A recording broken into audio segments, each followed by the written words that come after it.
Hello everyone, কেমন আছো সবাই? আশা করি তোমরা ভালো আছো। এই ভিডিওতে আমরা জানবো প্রাণী ভৌগোলিক অঞ্চল সম্পর্কে।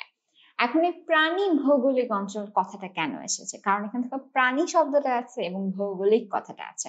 সো আমরা শব্দটা দেখে বুঝতে পারছি কোনো একটা নির্দিষ্ট অঞ্চলে কি কি প্রাণী আছে সেই জিনিসটার উপর ভিত্তি করে আমরা অঞ্চলগুলোকে ভাগ করে ফেলেছি। প্রাণীর বিস্তৃতি অবস্থানের উপর ভিত্তি করে ভাগ করেছি এবং আসলেই পৃথিবীতে মেরুদণ্ডী প্রাণীদের অবস্থান ও বিস্তৃতির উপর ভিত্তি করে 1857 সালে পি.এল. সিয়েটার নামক একজন পৃথিবীকে মোট 6টি ভাগে ভাগ করেছেন এবং তিনি এই অঞ্চলগুলোকে বলেছেন প্রাণী ভৌগোলিক অঞ্চল। 1876 সালে পরবর্তীতে এ.আর. ওয়ালেস কিছুটা পরিবর্তন করে এই 6টি অঞ্চলকে সমর্থন করেছেন। তিনি কিছু চেঞ্জ করেছিলেন। তো এই এ.আর. ওয়ালেসের অনুযায়ী 6টা প্রাণী ভৌগোলিক অঞ্চল হচ্ছে প্যালিআর্কটিক অঞ্চল, ওরিয়েন্টাল অঞ্চল, অস্ট্রেলিয়ান অঞ্চল, নিওট্রপিক্যাল, ইথিওপিয়ান এবং নিআর্কটিক অঞ্চল। আচ্ছা, এখন আমরা দেখব হচ্ছে এই যে এ.আর. ওয়ালেস যেই প্রাণী ভৌগোলিক অঞ্চল দিয়েছেন সেটার অনুযায়ী ছক অনুসারে তার যে অঞ্চলগুলো আছে সেই অঞ্চলগুলোর এলাকা এবং কয়েকটা মেরুদণ্ডী প্রাণীর নাম এখানে আমরা খেয়াল রাখবো। এই অঞ্চলটা তৈরি হয়েছে মেরুদণ্ডী প্রাণীদের উপর ভিত্তি করে। তো সেই নামগুলো আমাদের জানতে হবে, অঞ্চলগুলোকে জানতে হবে। তো এই যে ছকটা, এই ছকটা তোমরা মোটামুটি সব বইতেই আসলে পাবে। এই যে ছকটা দেখতে পাচ্ছি, এই ছকটার মধ্যে প্রথমে আছে প্যালিআর্কটিক অঞ্চল। প্যালিআর্কটিকটা আছে হচ্ছে ইউরোপ, আফ্রিকার উত্তরাংশ, এশিয়ার উত্তর অঞ্চল, হিমালয়ের উত্তর অংশ, চীন, জাপান, কোরিয়ার উত্তর অংশ, ইরান, আফগানিস্তান এগুলো। এখন দেখো, প্যালিআর্কটিক শব্দটার সাথে কি আছে? আর্কটিক অঞ্চল, এবং পৃথিবীর উত্তর অঞ্চলের দিকে আছে হচ্ছে তৈগা, আর্কটিক অঞ্চল এগুলো। সো প্যালিআর্কটিক যখনই কথাটা আসছে বুঝতেই পারছি এটা উত্তর দিকে, এবং অন্তর্ভুক্ত দেশগুলোকে দেখলেই বুঝতে পারি ইউরোপ আছে, যেটা আমাদের ম্যাপের দিকে তাকালে আমরা দেখতে পারি উত্তরে, আফ্রিকার উত্তর অংশ, এশিয়ার উত্তর অঞ্চল, হিমালয়ের উত্তর অঞ্চল, চীন, জাপান, কোরিয়ার উত্তর অংশ। সো দেখো, উত্তর দিকে যা আছে সবই প্যালিআর্কটিকে চলে যাচ্ছে। তো এখানে কি কি মেরুদণ্ডী প্রাণী আছে? হরিণ আছে, ভাল্লুক আছে, ভোঁদর আছে, বলগা হরিণ, উট, গরু, কবুতর, ফ্লেমিঙ্গো, উট পাখি, ক্যাটফিশ, এই জিনিসগুলো আছে। এখন এখান থেকে আমরা কয়েকটা নাম মনে রাখবো যেগুলো আমাদের মনে রাখা সহজ এবং প্যালিআর্কটিক অঞ্চলের সাথে যায়। যেমন হরিণ ইজিলি মনে রাখতে পারি, সাথে বলগা হরিণটা মনে রাখবো কারণ উত্তর দিকে বরফ পড়ে।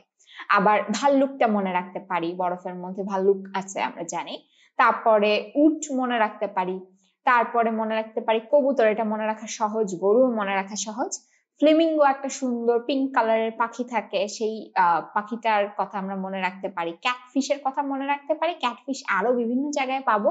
সো ক্যাটফিশটা একটু কমন একটা নাম, এটাকে কয়েকটা অঞ্চলে কনফিউজ থাকলে আসলে বসিয়ে দেওয়া যায়। আচ্ছা, ওরিয়েন্টাল অঞ্চল, যেটা ওরিয়েন্টাল কথাটা আসলেই আমরা বুঝবো বাংলাদেশের কথা এসে পড়েছে। Bangladesh, Bharat, Pakistan, Afghanistan, Sri Lanka, Singapore, Thailand, Malaysia, ইন্দোচীন, Indonesia, Nepal, Bhutan, Philippines, Taiwan. দেখো, পুরো আমরা যে আমাদের আশেপাশে যত দেশ দেখতে পাই, তারপর চীনের আশপাশ দিয়ে যত দেশগুলো দেখতে পাচ্ছি, সেই দেশগুলোই কিন্তু এই ওরিয়েন্টাল অঞ্চলের অন্তর্ভুক্ত। এছাড়া শ্রীলঙ্কাও আছে, যেটা একটু দক্ষিণ দিকে অন্তর্ভুক্ত। দেখো, এখানে প্রধান মেরুদণ্ডী প্রাণী কি হতে পারে? বাংলাদেশের কথা যদি চিন্তা করি, বাংলাদেশ, ইন্ডিয়া, সেখানে হাতি আছে, বাঘ আছে, গিবন যেটা দেখতে অনেকটা শিম্পাঞ্জি সেগুলোর মতো দেখতে, তারপর ভাল্লুক আছে, ওরাংওটাং থাকতে পারে, বাদুড় আছে, অবশ্যই বাংলাদেশের বাদুড় দেখা যায়, কবুতর তো আছেই, ফিঙে, কোকিল, ময়ূর এগুলো কিন্তু আমরা দেখতে পাই, কুমিরও দেখতে পাই, গুই সাপ আছে, রুই, কাতলা, মৃগেল এগুলো তো আমাদের খুব কমন মাছের নাম, আর সেই সাথে রয়েছে ক্যাটফিশ। সো আমার মনে হয় না ওরিয়েন্টাল অঞ্চলের মেরুদণ্ডী প্রাণীদের নাম মনে রাখা কষ্টকর। অস্ট্রেলিয়ান অঞ্চল যদি দেখি, অস্ট্রেলিয়াতে চোখ বন্ধ করে আমাদের মনে পড়ছে যে এখানে অস্ট্রেলিয়া থাকবে। অস্ট্রেলিয়ান অঞ্চলের মধ্যে আরো অন্তর্ভুক্ত হবে নিউজিল্যান্ড, আরো আছে তাসমেনিয়া, নিউ গিনি, তারপর ইন্দোনেশিয়ার পূর্বের অঞ্চল, আর প্রশান্ত মহাসাগরের কিছু দ্বীপ। অস্ট্রেলিয়ান অঞ্চলের আশেপাশে কিছু দ্বীপ রয়েছে অস্ট্রেলিয়ার চারপাশে, সেগুলোও কিন্তু অস্ট্রেলিয়ান রিজিয়নের অন্তর্ভুক্ত। এখন দেখো, প্রধান মেরুদণ্ডী প্রাণী তো অবশ্যই ক্যাঙ্গারু। ক্যাঙ্গারু অস্ট্রেলিয়াতে আছে। তারপরে ওয়াল্লাবি, কোয়েলা, তারপর ওমব্যাট, প্লাটিপাস, হংসচঞ্চু, টিয়া, এমু, তারপর বার্ডস অফ প্যারাডাইস, কাঠঠোকরা, তারপর কিউই। কিউই নিউজিল্যান্ডে আছে। সো এই নামগুলো কিন্তু আমরা কোনো না কোনো সময় কোনো না কোনো জায়গায় শুনেছি। সো আশা করি আমরা একটু যদি খেয়াল করে পড়ি তাহলে মনে রাখতে পারবো। এখান থেকে ক্যাঙ্গারু, প্লাটিপাস, টিয়া, এমু, কাঠঠোকরা, কোয়েলা, কিউই এগুলি হচ্ছে ইম্পর্টেন্ট এবং আমার মনে হয় এগুলো মনে রাখাও সহজ। এরপর আছে নিওট্রপিক্যাল অঞ্চল। নিওট্রপিক্যাল অঞ্চলের মধ্যে মধ্য আমেরিকা। দেখো এর আগে আমরা যতগুলো কথা বলেছি কোথাও কি আমেরিকার কথা বলেছি না। সো মধ্য আমেরিকা আছে, তারপর এখানে দক্ষিণ আমেরিকা আছে, দক্ষিণ আমেরিকার দিকে ব্রাজিল আছে, তারপর আছে হচ্ছে ওয়েস্ট ইন্ডিজ। এই জায়গাগুলো নিওট্রপিক্যালের অন্তর্ভুক্ত। এখানে কি থাকবে? ভালুক, হরিণ, তারপর কুকুর, লামা, অপোসাম, তারপর উট পাখি, তারপর থাকতে পারে সারস, বাজ, পেঁচা, বিভিন্ন পাখি আছে, কুমির, কচ্ছপ, বাইন মাছ, ক্যাটফিশ, লাংফিশ। দেখো এখানে ক্যাটফিশ পেয়েছি। ক্যাটফিশটা কিন্তু আমরা অলরেডি 3টা অঞ্চলে পেয়ে গেছি। আমাদের এখন 2টো অঞ্চল জানা বাকি। একটা হচ্ছে ইথিওপিয়ান। ইথিওপিয়ান রিজিয়ন আসলেই আমরা আফ্রিকার মরুভূমির কথা বলবো। আফ্রিকার সাহারা মরুভূমির দক্ষিণ অঞ্চল, আরব আছে, এখানে আরবের দক্ষিণ অঞ্চল, মাদাগাস্কার আছে, আর রয়েছে মাদাগাস্কারের কিছু কাছাকাছি দ্বীপ, এগুলো ইথিওপিয়ার অন্তর্ভুক্ত। সো আফ্রিকা, আরব এই জায়গাগুলোতে কি থাকতে পারে? আফ্রিকার মধ্যে, মাদাগাস্কারের মধ্যে এগুলো একটু মরু অঞ্চল। সো সেই জায়গাগুলোর মধ্যে যেমন মরু অঞ্চল আছে, সেই সাথে ঘাস জাতীয় ভূমিও রয়েছে। তো ওইসব এলাকায় কি কি থাকে? গরিলা থাকতে পারে, শিম্পাঞ্জি, লেমুর, হাতি, ভোদর, হায়না, গন্ডার থাকতে পারে, জিব্রা থাকতে পারে, জলহস্তি, উট পাখি। দেখো নামগুলো আমাদের ম্যাক্সিমামে পরিচিত নাম। এখানেও ক্যাটফিশ আছে, লাংফিশ আছে। নি আর্কটিক অঞ্চল, সেটা হচ্ছে গ্রিনল্যান্ড, মেক্সিকোর উত্তরাঞ্চল, কানাডা, উত্তর আমেরিকার অধিকাংশ। আমরা এর আগে দক্ষিণ আমেরিকার অংশ দেখেছি, উত্তর আমেরিকার অংশটা নি আর্কটিকের অন্তর্ভুক্ত। আইসল্যান্ড এই অঞ্চলের অন্তর্ভুক্ত। এই যে অঞ্চলটা রয়েছে এই অঞ্চলগুলো সবই বরফ পড়ে। সো এখানে কি কি আছে? ঘোড়া থাকতে পারে, উট থাকতে পারে, লামা থাকতে পারে, আলপাকা, তারপর নেকড়ে, মেরু শিয়াল, তারপর ভালুক, ক্যাঙ্গারু, পেলিকান পাখি, শকুন আছে, হামিং বার্ড আছে, কুমির আছে, তারপরে সালামেন্ডার আছে, সাকার ফিশ, ক্যাটফিশ, এই জিনিসগুলো রয়েছে। তো আশা করি আমরা এই নামগুলোকে একটু যদি খেয়াল করে পড়ি তাহলে ইজিলি মনে রাখবো। এখন আমরা একটা ছবি দেখব, এই ছবিটার দিকে একটু তাকাও। এখানে আমরা দেখতে পাচ্ছি যে প্যালিআর্কটিক যে অঞ্চলটা, এই অঞ্চলটা হচ্ছে এখানে। দেখো এখানে একটা হরিণের ছবি দেখতে পাচ্ছি, একটা শিয়াল দেখতে পাচ্ছি, একটা পান্ডা দেখতে পাচ্ছি। তারপরে এইদিকে যদি তাকাই, আফ্রিকান এই যে অঞ্চলটা, এখানে দেখতে পাচ্ছি জিরাফ আছে, গরিলা আছে, লেমুর আছে। লেমুরের লেজটা দেখো বেশ লম্বা। ওরিয়েন্টাল দিকে তাকালে দেখো আমরা সুন্দর একটা ময়ূর দেখতে পাচ্ছি। তো ময়ূর ওরিয়েন্টাল অঞ্চলের একটা বৈশিষ্ট্য। অস্ট্রেলিয়ান দিকে তাকালে দেখতে পাচ্ছি কিউই পাখি, ক্যাঙ্গারু।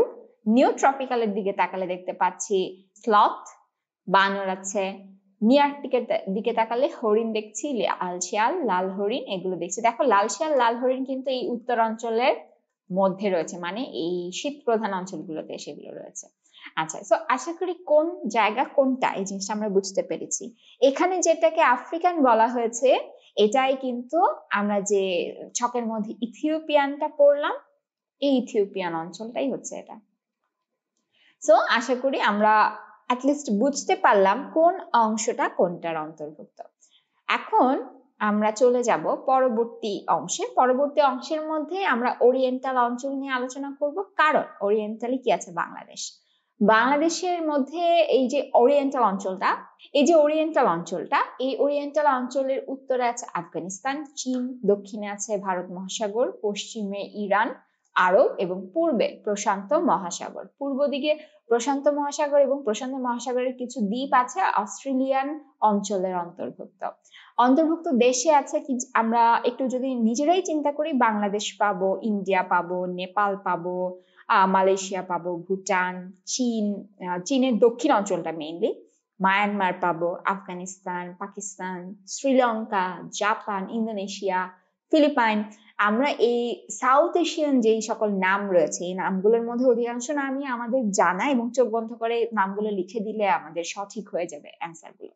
তো আশা করি এটা আমাদের খুব একটা কষ্ট হবে না মনে রাখতে। এখন এই ওরিয়েন্টাল অঞ্চলটাকে 4টা উপ অঞ্চলে ভাগ করা যায়। একটা হচ্ছে ভারতীয় উপ অঞ্চলেই আসলে আমরা আছি, ইন্ডিয়ান সাব রিজিয়নের মধ্যে।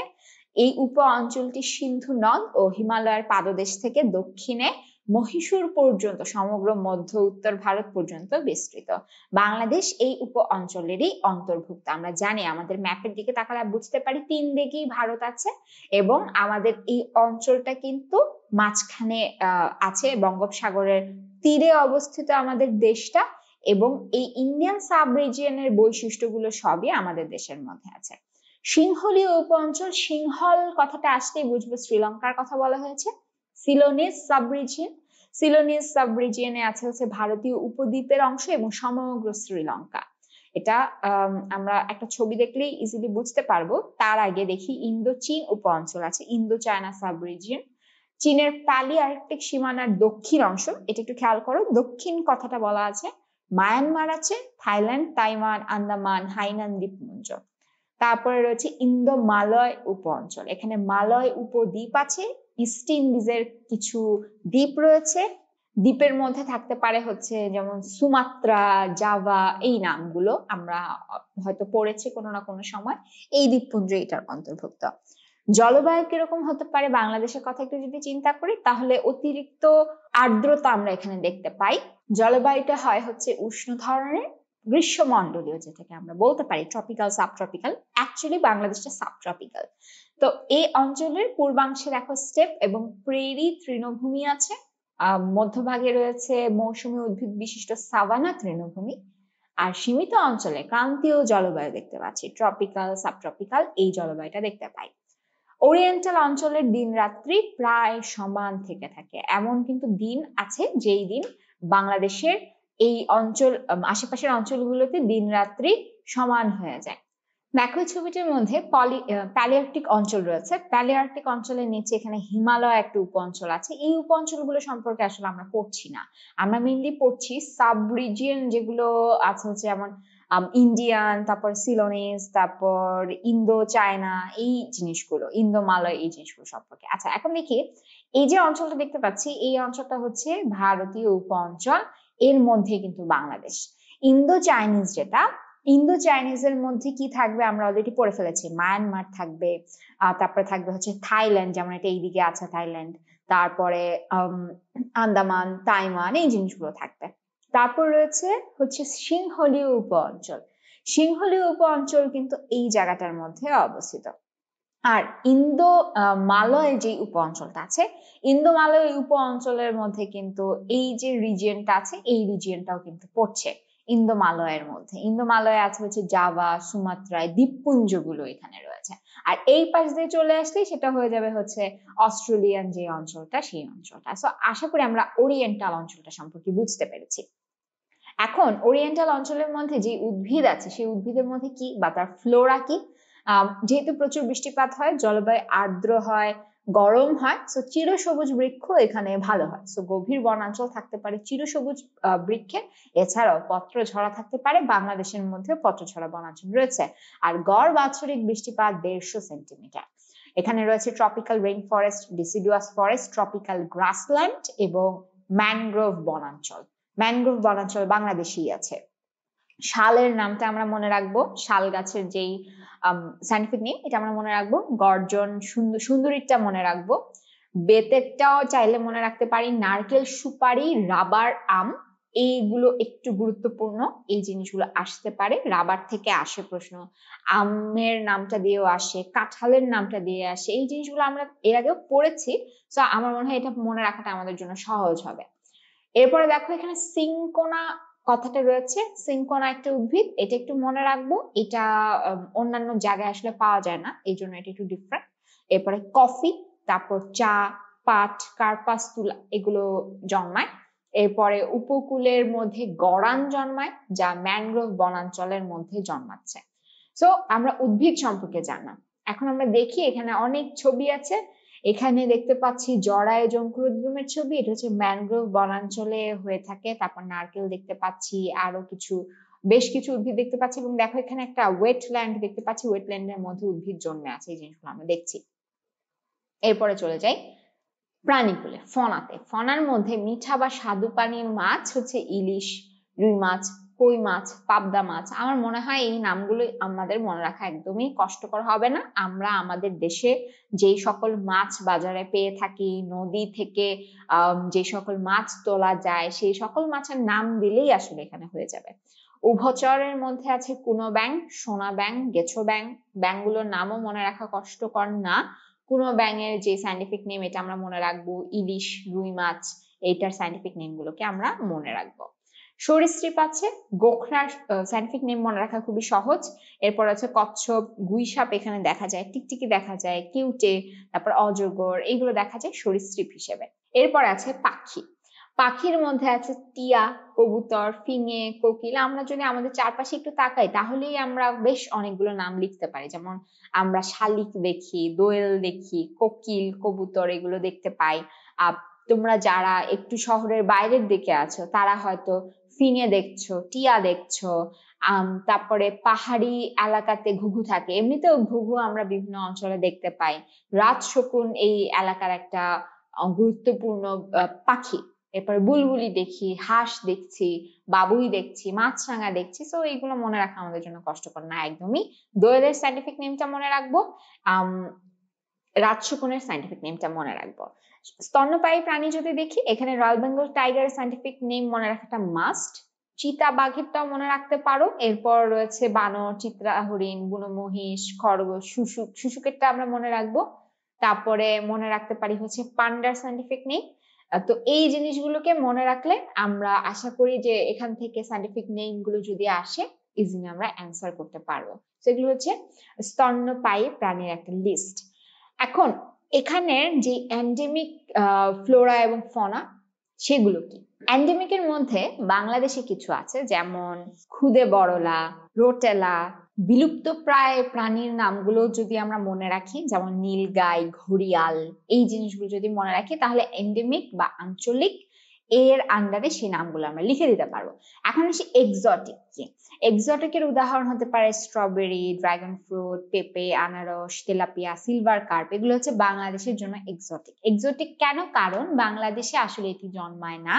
অন্য দেশের এই উদ্ভিদ এবং প্রাণীগুলোকে বাংলাদেশের পরিবেশে এনে এখন চাষ করা হচ্ছে। স্ট্রবেরি, ড্রাগন ফ্রুট, তারপর আনারস, তেলাপিয়া, সিলভার কার্প এগুলো একটাও বাংলাদেশের নিজস্ব না, এই অঞ্চলে আগে ছিল না, বিদেশ থেকে আনা হয়েছে। এই জন্য আমরা এটাকে বলি এক্সোটিক বা বিদেশি। আচ্ছা, এরপরে দেখো আমরা কিছু ছবি দেখবো। এখানে আমরা কাকাতুয়া, এখানে আমরা ব্যাঙ দেখছি, মাছ দেখছি, সাপ দেখতে পাচ্ছি, তারপর বনরুই দেখতে পাচ্ছি, তারপর গিরগিটি দেখতে পাচ্ছি, টিয়া, এরকম বিভিন্ন প্রাণী, বানর, পেঁপে, এই সকল প্রাণী এবং উদ্ভিদের উদাহরণ এখানে দেখতে পেলাম। সো ওরিয়েন্টাল অঞ্চলের মধ্যে কি কি পাওয়া যায় সেই জিনিসটা সম্পর্কে কিন্তু আমরা জেনেছি। এখন দেখো এখানে কিছু নাম আছে যে ওরিয়েন্টাল অঞ্চলের কিছু এন্ডেমিক প্রাণী। এন্ডেমিকের মধ্যে আছে হচ্ছে নাপ্তি কই, সবুজ রুই, তারপর গাঢ় পাহাড়ি ব্যাঙ, ড্যানিয়েলের ব্যাঙ, তারপর ঘড়িয়াল, সিলেটি কাছিম, তারপর ময়ূর, শ্বেত কাকাতুয়া, সিংহলেজি বানর এবং শুশুক। এই ছকের যে সায়েন্টিফিক নেম এগুলো আমাদের জন্য মনে রাখা গুরুত্বপূর্ণ। তবে এখান থেকে এই যে ব্যাঙের নাম দিয়ে প্রশ্ন এসেছে, এর আগে নাপ্তি কই দিয়ে এসেছে, ঘড়িয়াল গুরুত্বপূর্ণ, তারপর শুশুক থেকে প্রশ্ন এসে থাকে। তো এই জিনিসগুলো আমাদের জন্য গুরুত্বপূর্ণ। তবে যদি তোমরা পারো তাহলে সবগুলো সায়েন্টিফিক নেমই ভালোভাবে পড়ে ফেলবে। এখন দেখো আমরা কয়েকটা ফনার এই যে ছবি দেখতে পাচ্ছি, এখানে ঘড়িয়াল দেখতে পাচ্ছি, ডলফিন, বানর, তারপর যে কচ্ছপ, শ্বেত কাকাতুয়া, ময়ূর, এই জিনিসগুলোর ছবি আমরা দেখতে পাচ্ছি। তো আশা করি এই ভিডিওর মধ্যে আমরা যে এন্ডেমিক বিভিন্ন ফ্লোরা ফনা নিয়ে কথা বলেছি, তারপর ওরিয়েন্টাল অঞ্চলের মধ্যে কি পাওয়া যায় আর বাংলাদেশের মধ্যে কি পাওয়া যায় সেই জিনিসটাও একটু ভালোভাবে জানলাম। ওরিয়েন্টাল অঞ্চলের অবস্থাটা কিরকম হয়ে থাকে, এখানে ভৌগোলিক সীমানাটা কতটুকু হয়ে থাকে, বাংলাদেশ কোন উপঅঞ্চলে অন্তর্ভুক্ত, সেই জিনিসগুলো সম্পর্কে জানলাম। এখন আমরা যে প্রাণী ভৌগোলিক অঞ্চল সম্পর্কে জেনেছি তার মধ্য থেকে আমাদের জন্য গুরুত্বপূর্ণ হচ্ছে ওরিয়েন্টাল, আর আরো বেশি গুরুত্বপূর্ণ হচ্ছে আমাদের যে সাব রিজিয়নটা সেই রিজিয়নটা। তো এই জিনিসগুলো যদি তোমরা একটু ভালোভাবে খেয়াল রাখো, প্রধান মেরুদণ্ডী প্রাণীগুলোর নামগুলো যদি একটু স্পেশাল নামগুলো যদি একটু খেয়াল রাখো, তাহলে তোমাদের কখনোই সমস্যা হবে না কোশ্চেন অ্যান্সার করতে। তোমাদের যদি কোনো প্রশ্ন থেকে থাকে অবশ্যই সেটা আমাদেরকে কমেন্ট সেকশনে জানিয়ে দিবে।